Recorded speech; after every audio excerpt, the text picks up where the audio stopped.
maraming ano doon, maraming bangka.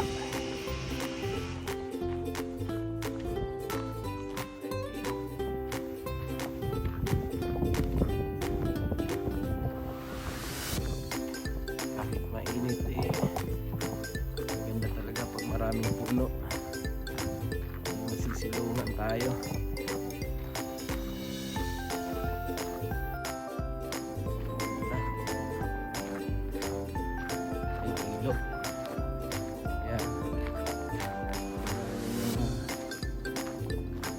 Bangka na nakaano doon, nakatali. Ayan.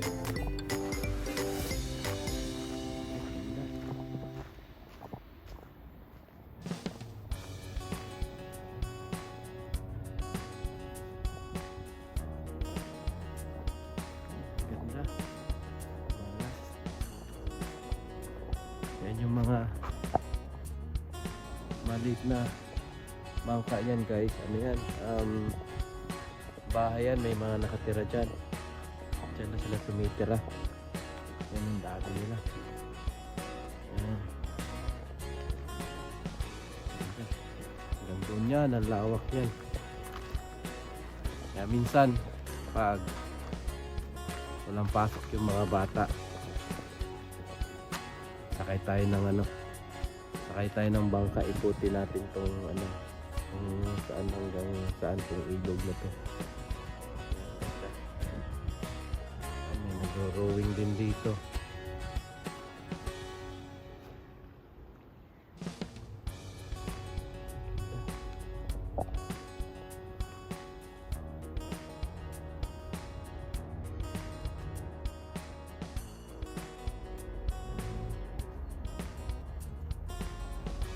Guys, yan ang makikita natin dito sa ilog. So ngayon, balik na tayo. Labas na tayo. Labas na tayo ng Christchurch.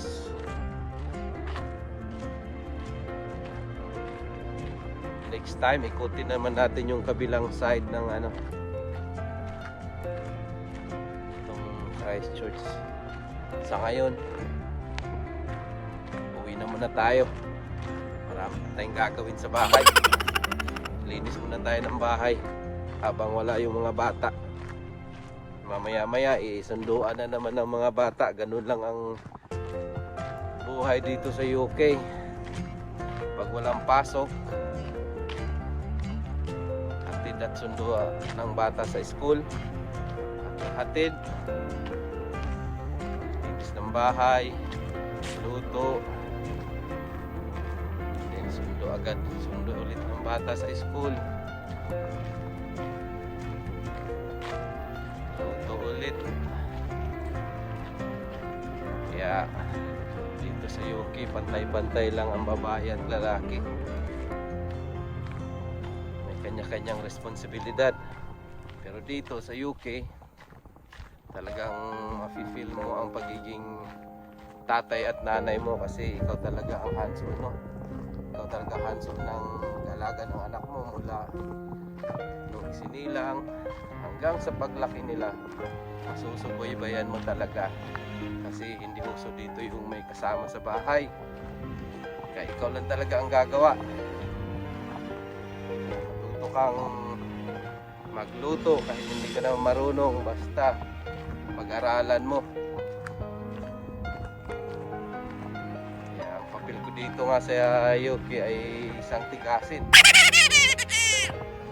Tiga-plansa, tiga-loto, tiga-linis ng bahay. Pero pareho naman kami ng asawa ko. Pag day-off din siya, ganun din ang ginagawa niya. Pag day-off ako, ganun din ako. Yun din ang ginagawa namin. Tulungan lang kami. Kaya, pero sa awa ng Diyos, sa haba ng pinagsamahan na namin ng asawa ko, kaya ni minsan hindi kami nag-aaway, kasi nagtutulungan kami at nag-uunawaan. Kasi sino pa naman ang hindi magtutulungan dito? Kami lang ng asawa ko at mga anak ko ang nandito sa UK. Kaya kailangan tulungan. Siyempre, samahan na rin natin ang dasal. kasi na nasa malayong lugar tayo. Yan. Kaya guys, uwi na. Labas na.